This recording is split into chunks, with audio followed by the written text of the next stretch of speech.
వాళ్ళు ఏదో నిజంగా ఏదో అప్పు చేస్తే తినేదానికో తాగేదానికో దేని కొరకు అప్పు చేస్తాడో తెలియదు. నీతిమంతుడిగా బ్రతికాడు ఒక వ్యక్తి, నీతిమంతుడిగా యథార్థంగా బ్రతికాడు, దేవుని సేవ కొరకే బ్రతికాడు. కానీ అప్పులు పాలయ్యాడు. ఎలా అప్పు చేశాడో కూడా తెలియదు, ఎందుకు అప్పు చేశాడో కూడా తెలియదు. అప్పు చేశాడు, చనిపోయాడు. చనిపోయిన తర్వాత ఎవరి మీదకి వస్తుంది అప్పు అంతా? అప్పు బిడ్డల మీదకి వస్తుంది. ఆ అప్పు చేశాడు, చనిపోయాడు. చనిపోయిన తర్వాత ఎవరైతే అప్పుల వాళ్ళు ఉన్నారో వాళ్ళందరూ కూడా వీళ్ళ ఇంటి మీదకి వచ్చి భార్య పిల్లలు అంటున్నారు, అరే మీరు మా ఇంటికి రండి, మా ఇంటికి వచ్చి మీరు ఏం చేయాలి, ఆ అప్పు చెల్లించినంత వరకు మా ఇంటిలో మీరు దాసులుగా ఉండాలి, రండి అని పిలుస్తూ ఉన్నారు. అప్పుడు ఆ తల్లి కనిపించింది, అయ్యో నా భర్త దేవుని ఎదుట యథార్థంగానే ఉన్నాడు కదా, తన యజమానుడి దగ్గర కూడా నీతిగానే జీవించాడు కదా, కానీ అప్పులు పాలయ్యి ఈ రోజు అప్పుల కోసం నా కుమారులు ఇద్దరిని కూడా బానిసత్వంలోకి నేను పంపిస్తున్నానా అని ఆమె బాధపడి ఏం చేస్తుందో చూడండి. 2వ రాజుల గ్రంథంలో చూస్తే 2వ రాజుల గ్రంథము 4వ అధ్యాయం మొదటి నుంచి. అంతటా ప్రవక్త శిశువులలో ఒకని భార్య, నీ దాసుడునైనా నా పెనిమిటి చనిపోయెను, అతడు యెహోవా యందు భక్తి గలవాడై ఉండెనని మీకు తెలిసి ఉన్నది. ఇప్పుడు అప్పుల వాడు నా 2 కుమారులను తనకు దాసులుగా ఉండుటకై వారిని పట్టుకొని పోవుటకు వచ్చి ఉన్నాడని ఎలీషాకు మొరపెట్టుకొని, ఎలీషా నా వలన నీకేమి కావాలనని నీ ఇంటిలో ఏమి ఉన్నదని అది నాకు తెలియజెప్పమనెను. అందుకామె, నీ దాసురాలనైనా నా ఇంటిలో నూనె కుండ ఒక్కటి ఉన్నది, అది తప్ప మరి ఏమీ లేదని. దేవునామానికి మహిమ కలుగును గాక. ఎవరి దగ్గరికి ఆమె పరిగెత్తల, పక్కనున్న వాళ్ళ దగ్గరకో, వాళ్ళ ఎదుటి వాళ్ళ దగ్గరకో, లేకపోతే ఎదురింటి వారు పక్కింట్లో వారి దగ్గరకో, బంధువుల దగ్గరకో పోలా. ఎక్కడికి వెళ్ళిందంటే ప్రవక్త, ఒక ప్రవక్త ఉన్నాడు ఆ ఎలీషా దగ్గరికి. ఆ ఎలీషా దగ్గర తన భర్త కూడా ఉన్నాడు శిష్యుడుగా. ఎలీషా దగ్గర శిష్యుడుగా ఉంటూ ఉన్నాడు. అప్పు అయిపోయింది, అప్పు ఎక్కువ చేశాడు, చనిపోయాడు. చనిపోయిన తర్వాత తన భార్యకి ఆలోచన ఏమొచ్చింది, ఇదిగో నా భర్త ఎలీషా దగ్గర యథార్థంగానే ఉన్నాడు కదా, నీతిమంతుడుగానే ఉన్నాడు కదా, నా భర్త ఎలాంటి వాడో ఆయనకు కూడా తెలుసు అని చెప్పి ఆయన దగ్గరకు వర్తమానం పంపించింది. అయ్యా ఇదిగో నా భర్త ఎలాంటి వాడో నీకు తెలుసు, నీ దగ్గరే ఉన్నాడు కాబట్టి, కానీ అప్పు చేసి చనిపోయాడు. ఇప్పుడు ఆ అప్పులు వారు వచ్చారు మా ఇంటికి, నా 2 కుమారులు కూడా తీసుకొని వెళ్తామంటున్నారు, నా పరిస్థితి ఏంటయ్యా అని మొరపెట్టుకుంది. మొరపెట్టుకోవాల్సింది ఎక్కడో తెలుసా? దేవుడు సన్నిధికి వచ్చి మనం మొరపెట్టాలి. ఒక కష్టం వచ్చినప్పుడు, బాధ వచ్చినప్పుడు, అప్పుల బాధ ఎక్కువైనప్పుడు, ఒక సమస్య కానీ, ఒక ఆరోగ్య విషయం కానీ ఏదైనా వచ్చినప్పుడు మనం ఎక్కడికి రావాలంటే మనుషులకు చెప్పుకుంటే యెహోవా దగ్గరకు వచ్చి మనం ఆయనకు మొరపెట్టుకుంటే ఆయన మనకు త్వరగా ఉత్తరం ఇస్తాడు. ఆమె కూడా ఎవరి దగ్గరకు వచ్చింది? దైవజనుడి దగ్గరకు వచ్చిందంటే ఆమె దేవుడిని ఆశ్రయించినట్టే లెక్క.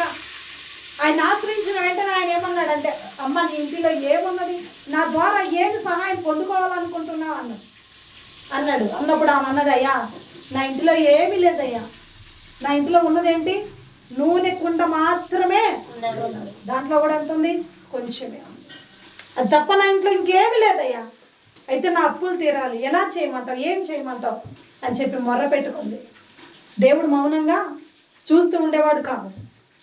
అప్పుడు ఎలీషా ద్వారా దేవుడు గొప్ప అద్భుతం చేస్తాడు. ఏం చేస్తాడో తెలుసా? ఆ ఎలీషా అతడు నీవు బయటికి పోయి నీ ఇరుగు పొరుగు వారందరి యొద్ద దొరకగలిగిన వట్టి పాత్రలన్నిటినీ ఎరువు పుచ్చుకొనుము. అప్పుడు నీవు నీ ఇంటిలోనికి వచ్చి నీవును నీ కుమారులను లోపల నుండి తలుపు మూసి ఆ పాత్రలన్నిటిలో నూనె పోసి నిండినవన్నీ ఒక తట్టున ఉంచమని ఆమెతో సెలవీయగా, ఆమె అతని యొద్ద నుండి పోయి తాను తన కుమారులను లోపల నుండి తలుపులు మూసి కుమారులు తెచ్చిన పాత్రలలో నూనె పోసిన పాత్రలన్నీ నిండిన తర్వాత ఇంకా పాత్రలు తెమ్మని ఆమె తన కుమారులతో చెప్పగా వాడు మరేమీ లేవని చెప్పెను. అంతలో నూనె నిలిచిపోయిను. ఆమె దైవజనుడైన అతని ఎద్దకు వచ్చి సంగతిని తెలియజెప్పగా అతడు, నీవు పోయి ఆ నూనె అమ్మి నీ అప్పు తీర్చి మిగిలిన దానితో నీవును నీ పిల్లలు బ్రతుకుడని ఆమెతో చెప్పాను. దేవుని మనకు నమ్మకాలను కాక. ఆమె నూనె ఉన్నదయ్యా తప్ప ఇంకేం లేదంటే ఎలీషా ఏం చేశాడు? అయ్యా అమ్మ, నీ ఇంటిలో ఉన్నది నూనె కుండ ఒకటే కదా, దాని ద్వారానే నిన్ను నేను ఆశీర్వదిస్తాను, దాని ద్వారానే నీకు అప్పులు నేను తీరుస్తాను. ఏదైతే మనం అనుకుంటామో ఒక చిన్న పనే కదా నేను చేస్తున్నాను, ఈ చిన్న పనికి నాకు ఎంత డబ్బులు వస్తుంది, నాకు ఈ డబ్బులు ఎంతవరకు సరిపోతుంది, నేను ఈ డబ్బులతో ఎలా చేయాలని మనం అనుకుంటాం. కానీ దేవుడు అంటాడు, ఏదైతే నువ్వు చిన్న పని చేస్తున్నావో ఆ పనిని నేను ఆశీర్వాదకరంగా మారుస్తాను.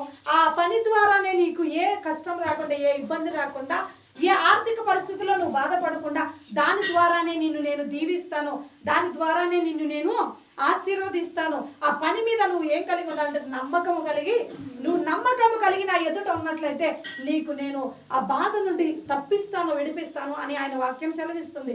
ఇంకొక మాట ఏమంటదంటే, నీ కష్టార్జితం నువ్వు నిత్యముగా అనుభవించదవు అన్నాడు. అది చిన్న పని కానీ అది పెద్ద పని కానీ దేవుడు దాని ద్వారానే దేవుడు మనల్ని ఆశీర్వదిస్తాడు, దాని ద్వారానే దేవుడు మనల్ని దీవిస్తాడు, దాని ద్వారానే మనల్ని ఏ పరిస్థితుల్లో అయితే ఉన్నాం దాని నుంచి విడిపించడానికి దేవుడు సహాయం చేస్తాడు. మనం అనుకుంటాం, మన పరిస్థితిని బట్టి మనం అనుకుంటాం, కానీ చిన్నదే కదా అని మనం అనుకోకూడదు. ఆ చిన్నదాన్ని బట్టే దేవుని ఎదుట మొరపెట్టుకున్నట్లయితే దాన్నే దేవుడు దీవెనకరంగా మారుస్తాడు. ఆ నూనె కొంచెమే ఉంది, కానీ ఆయన ఏమన్నాడంటే, ఇరుగు పొరుగు వారి దగ్గరికి వెళ్ళండి, వారి దగ్గర ఉన్న వట్టి కుండలన్నీ తీసుకురండి, వారి దగ్గర అరువు తీసుకొచ్చుకోండి, అంటే బాడిగకు తీసుకొచ్చుకోండి అన్నాడు. ఆ గ్రామంలోకి వెళ్ళారు, అన్ని వట్టి కుండలన్నీ ఎన్ని ఉన్నాయి అన్ని తెచ్చారు, ఇల్లు అంతా పెట్టారు.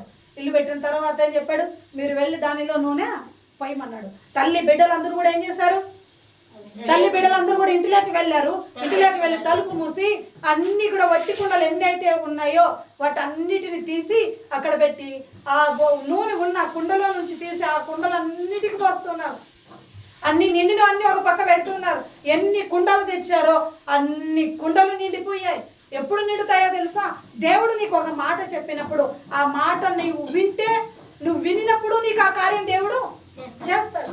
నీకు ఆ కార్యము చేయాలి అని అంటే నువ్వు ఆయన మాట వినాలి. ఆయన మాట వింటే ఆయన ఖచ్చితంగా నీకు సహాయం చేస్తాడు. వాళ్ళు విన్నారు కాబట్టి ఆ నూనెను అన్ని కుండలు నిండిపోయేటట్లు దేవుడు సహాయం చేస్తాడు. అప్పుడు అంటుంది ఆమె, ఇంకా వెళ్ళి తీసుకురండి, ఇంకా వెళ్ళి వట్టి కుండలు తీసుకురండి అంటే, పిల్లలు అన్నారా, అమ్మ అంతా వెతికాము, ఎక్కడ వట్టి కుండలు ఇంకా లేవు, ఇంకా ఎక్కడ దొరకలేదా. ఆ మాట వినగానే నూనె ఆగిపోయింది. అక్కడ ఎవరైనా చెప్పారా నువ్వు ఆగిపో అని? నూనె ఆగిపోమని చెప్పారా? చెప్పరా? ఎప్పుడైతే ఇంకా పాత్రలు లేవు అన్నారో వెంటనే అది ఆగిపోయింది. ఆగిపోయిన వెంటనే వచ్చి దైవజనుడికి చెప్తుంది, అయ్యా ఇదిగో ఆ నూనె కుండలో కొంచెమే కదా నూనె ఉన్నది, ఆ నూనెతోనే వట్టి కుండలన్నీ కూడా నేను నింపి పెట్టానయ్యా, అన్ని నిండిపోయాయి, ఏది కొరత లేదు, ఇంకా నిండిపోయాయ్యా. ఆ నూనె అంతా ఇంకా ఇప్పటి వరకు వచ్చింది, ఇంకా ఆగిపోయిందయ్యా అని ఆమె చెప్పినప్పుడు ఆయన చెప్పాడమ్మా, నీవు నీ కుమారులు వెళ్ళి ఆ నూనెని అమ్ముకోండి, ఆ అమ్ముకొని మీరు అప్పులు తీర్చుకోండి, ఉన్నదాంతో మీరు బ్రతకండి అని చెప్పాడు. దేవుడు కొన్నిసార్లు మనకు అప్పుల బాధ నుంచి విడిపించబడడానికి, అప్పుల బాధతో బాధపడుతున్నామన్నప్పుడు దేవుడు ఏదో ఒక పని కల్పించో, లేకపోతే దేవుడు ఏదో ఒక ద్వారా మనకు సహాయం చేస్తాడు. మనకు అప్పులు తీరిన తర్వాత ఏం చేస్తామో తెలుసా? ఒక పని దేవుడు ఇచ్చిన తర్వాత ఏం చేస్తారో తెలుసా? ఇంకా దేవుడు లేదు, దయ్యం లేదు. ఎప్పుడైతే దేవుడు సహాయం చేస్తాడో అప్పుడు దేవుణ్ణి వదిలిపెడతాం, దేవుణ్ణి మళ్ళీ మర్చిపోతాం. దేవుడు ఇంత గొప్ప కార్యం చేశాడనే ఆలోచన కూడా మనలోకి రాదు. దేవుడు సహాయం చేసినప్పుడు దేవుడికి కృతజ్ఞత కలిగి మనం ఉండాలి. బ్రతకండి అన్నాడు. మనం పని చేస్తూనే, మన అప్పులు తీర్చుకుంటూనే దేవుని ఎదుట కృతజ్ఞత కలిగి మనం జీవించాలి. అప్పుడే జీవించినప్పుడే మనకు ఆశీర్వాదం వస్తుంది. లేదా దేవుడు ఒకటి సహాయం చేస్తాడు, వదిలిపెట్టేస్తామంటే దేవుడు మళ్ళీ మన పట్ల కనికరం చూపించాలంటే చూపిస్తాడా? చూపిలేడు. కఠినంగా మనం ప్రవర్తించినప్పుడు, దేవుడు సహాయం చేసినప్పుడు ఆ సహాయాన్ని బట్టి దేవుని వెంబడించేటట్లు మనం ఉండాలి. మేము కూడా అలాగే చేసింది. దేవుని యొద్దకు వచ్చింది, మొరపెట్టింది, దేవుడు ఏది చెప్తే అదే చేసింది. దాని ప్రకారంగానే ఆమె ఆశీర్వాదకరంగా ఉంది. తన అప్పులన్నీ తీర్చబడ్డాయి.